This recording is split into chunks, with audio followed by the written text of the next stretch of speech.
Hello guys, welcome to another Total War video. Today I bring you my own ultimate tier list.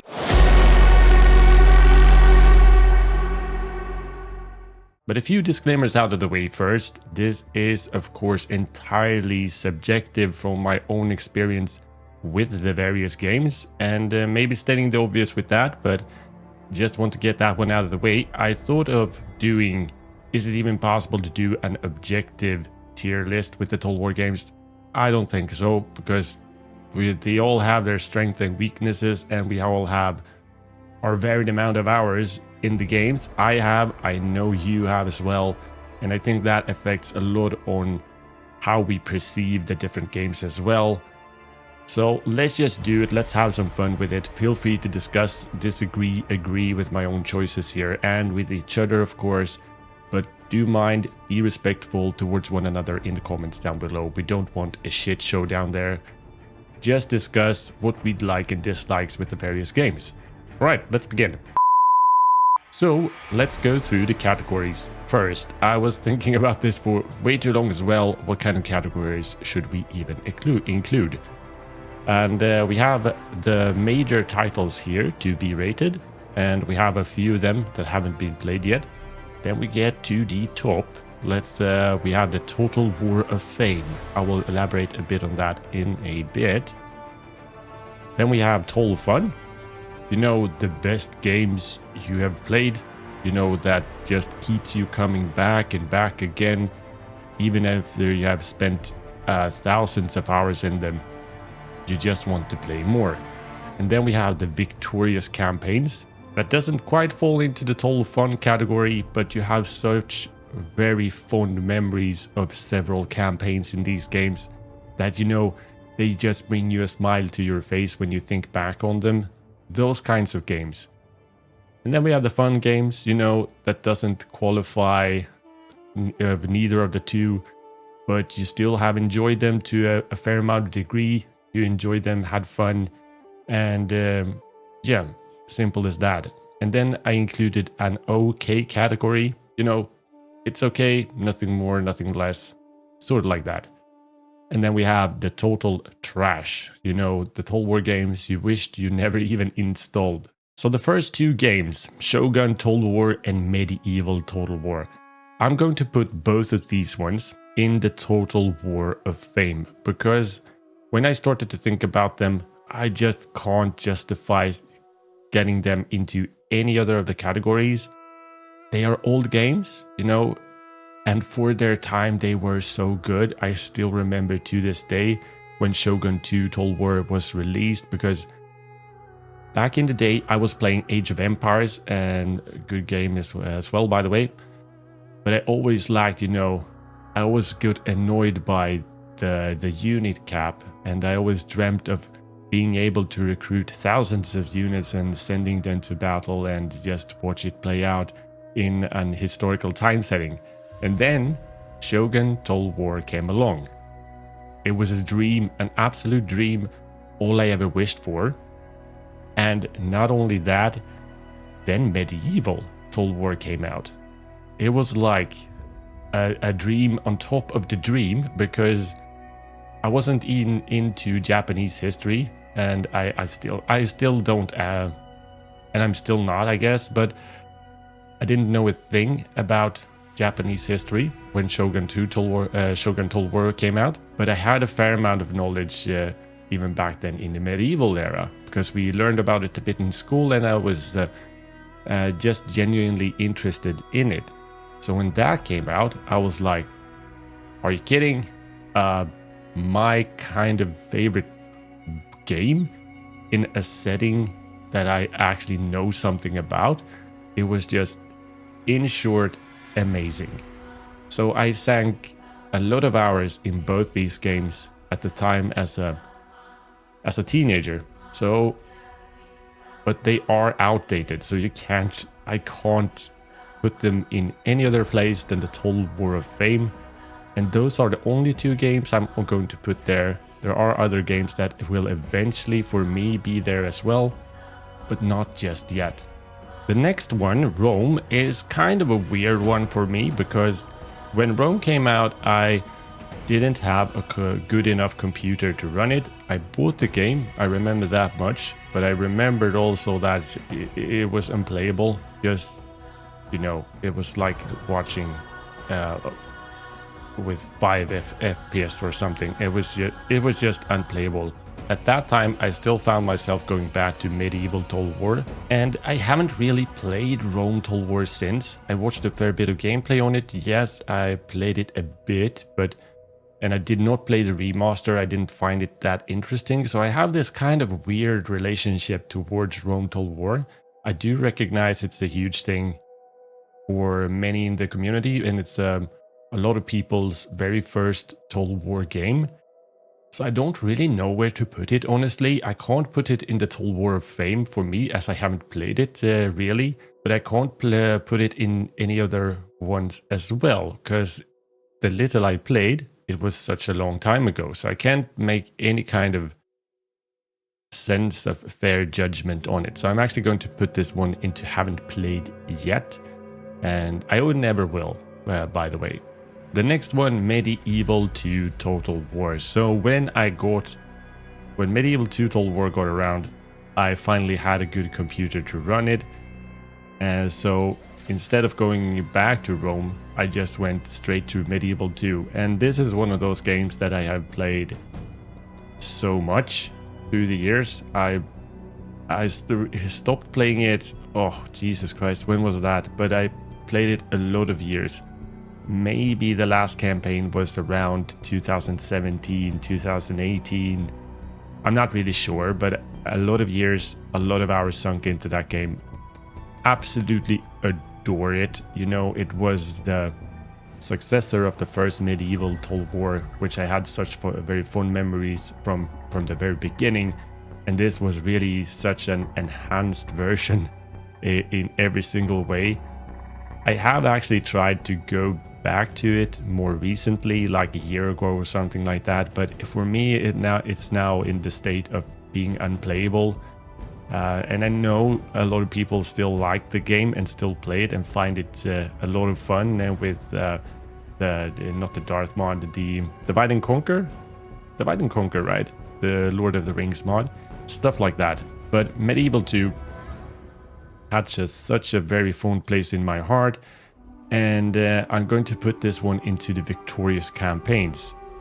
You know, I can still think of, you know, conquering with England and the Holy Roman Empire, the Byzantine Empire. Those were the three I played the absolute most. Especially the Holy Roman Empire was one of those campaigns I just constantly came back to doing over and over again.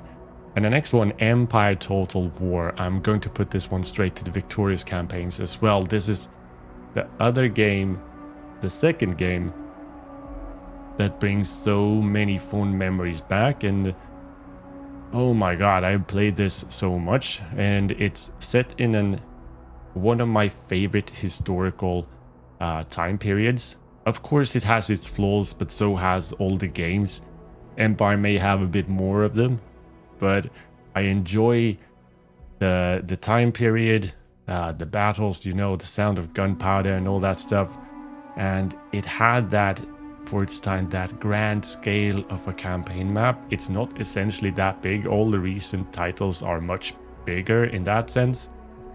But still, you had the various continents with India, Europe, North America, and the various other trade nodes as well.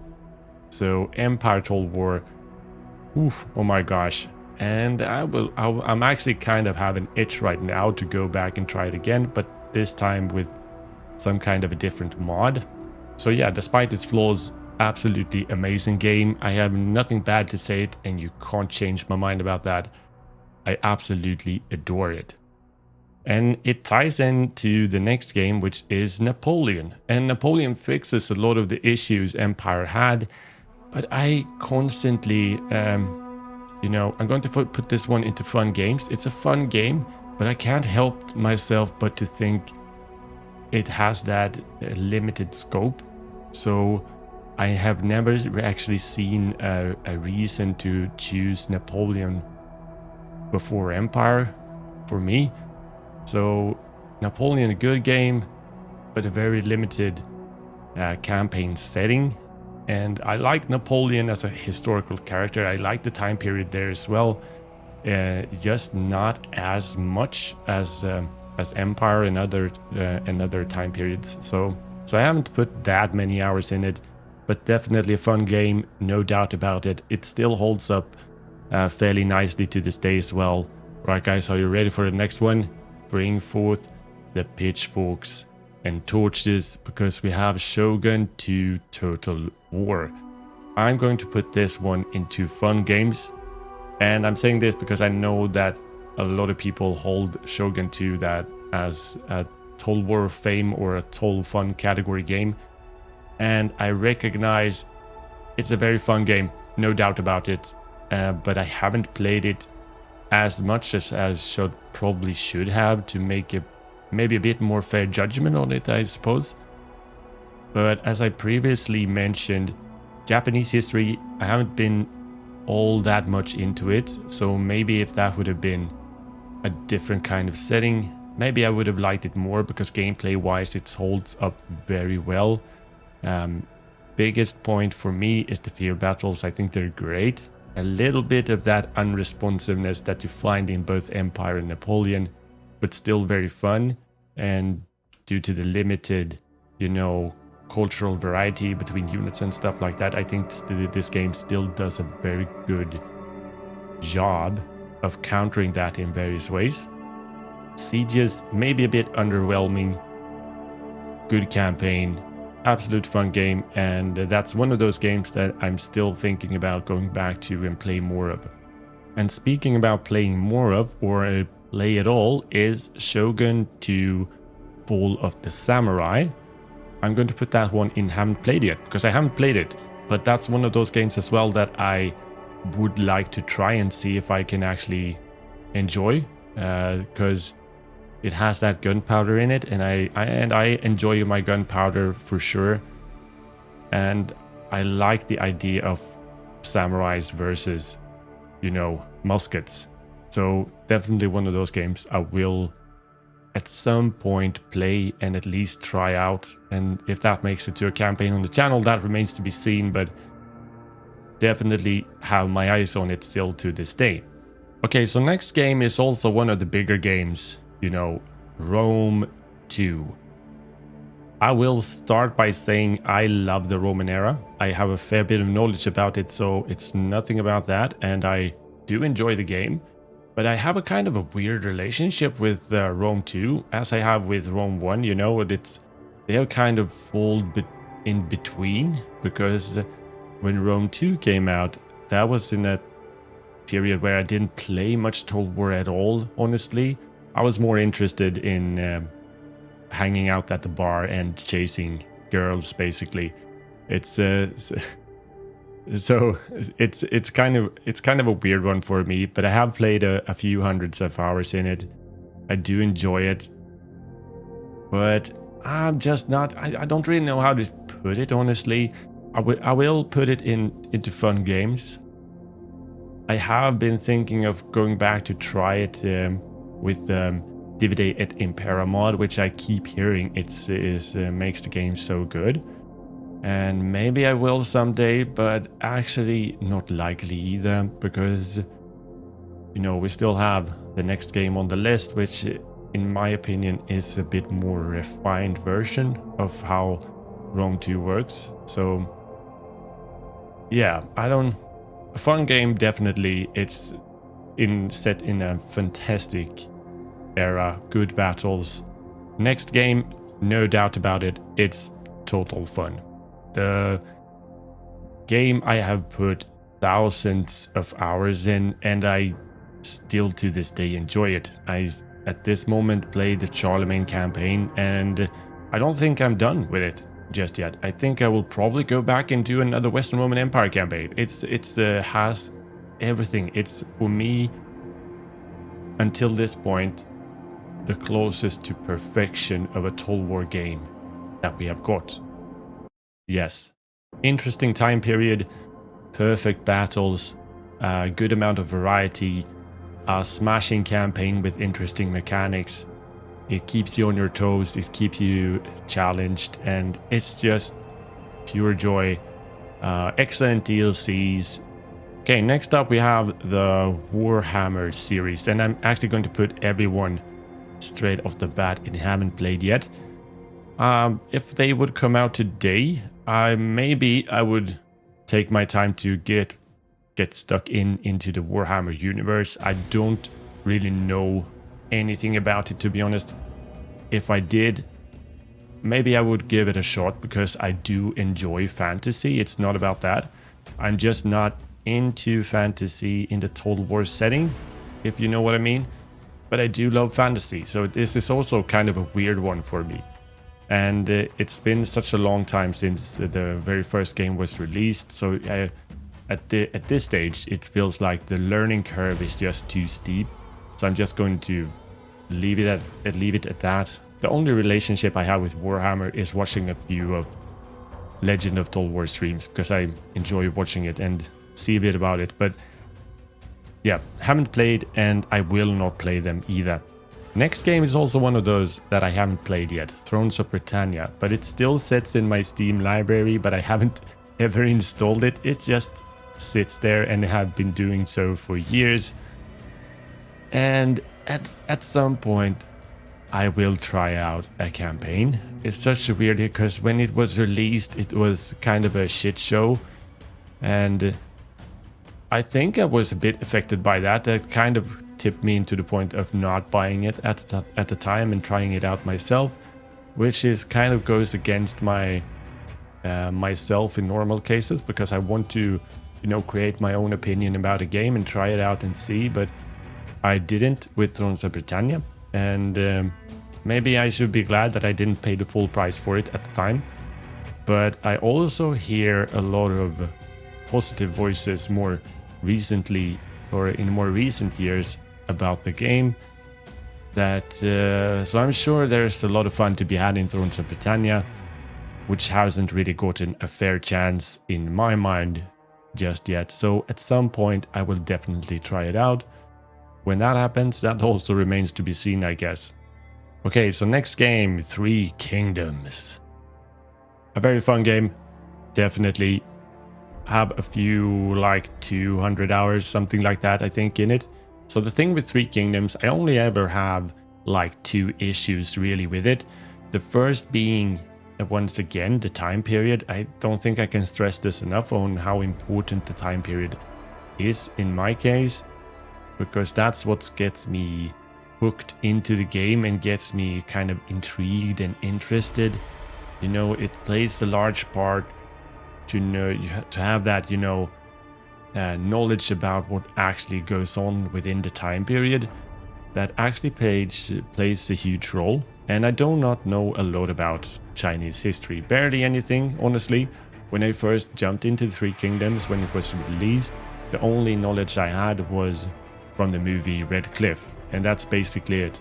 The second issue is connected to the battles. I will say I do enjoy the battles in Three Kingdoms. I think they have good pacing, very similar to Attila, which I think is kind of the sweet spot.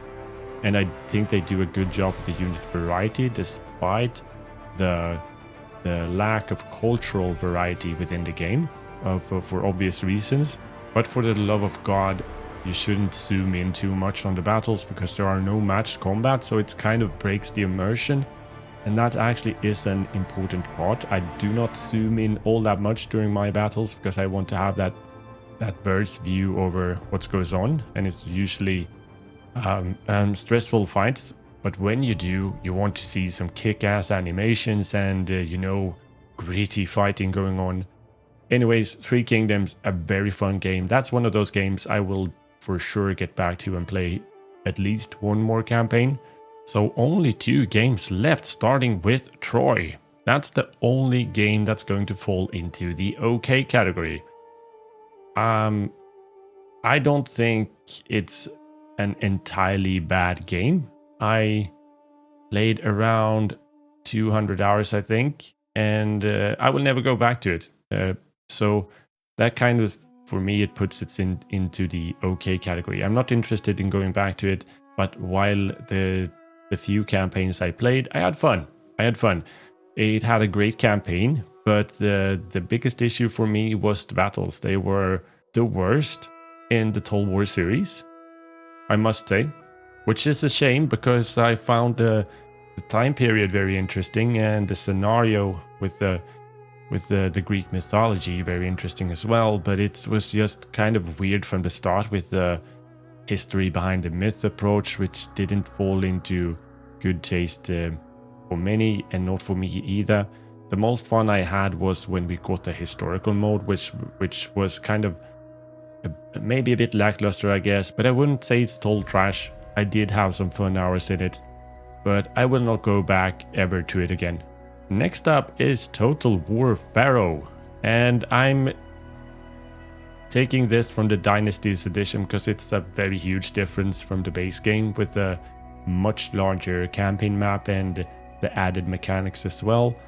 And I'm actually going to put this one into a fun game. I think Pharaoh is a fun game. With the battles, it does fix a lot of the issues in Troy. They are very similar, yes, but it does feel way better in Pharaoh than in Troy. And campaign-wise, I think it's a very fun campaign. One issue I have is time period. I like to read about the Bronze Age collapse and all that stuff, but I really don't know what to say. But it doesn't really hold up to the same degree when you start comparing with the 16th century or the medieval era or the Roman era or the migration period or something like that. So a lot of the city names and characters and stuff like that is not as recognizable for me. But still, fun campaign, and the battles are okay. They are not the worst, not the best. It's a good amount of fun. And I can see myself going back to play a couple of more campaigns. At this current stage, I have around 250 hours within the game, something like that. And I would be happy to sink in another 100 at least. Maybe not into the thousands area, but not many games fall into those kinds of categories as well. So there we have it, my own ultimate tier list. And of course, if I would have played every single game the same amount of hours in more recent time, maybe the list would change. I don't know. But at the given time, this is fairly representative on how I feel about the different games in the franchise. Then of course there are rankings within the tier list as well. I would rank Three Kingdoms probably as the best one of the fun games category at this given stage, followed by Rome 2, Shogun, Napoleon, Pharaoh. Do not know really. It's kind of a draw, I guess. Medieval Empire, I can't separate those two as either. So there you have it. And feel free to let me know in the comments down below what you think of this current tier list. And I would very much enjoy to hear your own tier list of these games, or at least your most favorite one and your most disliked one, or the ones you like the least. Something like that. Anyway guys, thank you very much for watching. Hope you enjoyed the video. Leave that like and subscribe to the channel if you haven't. And until the next one, have a good one.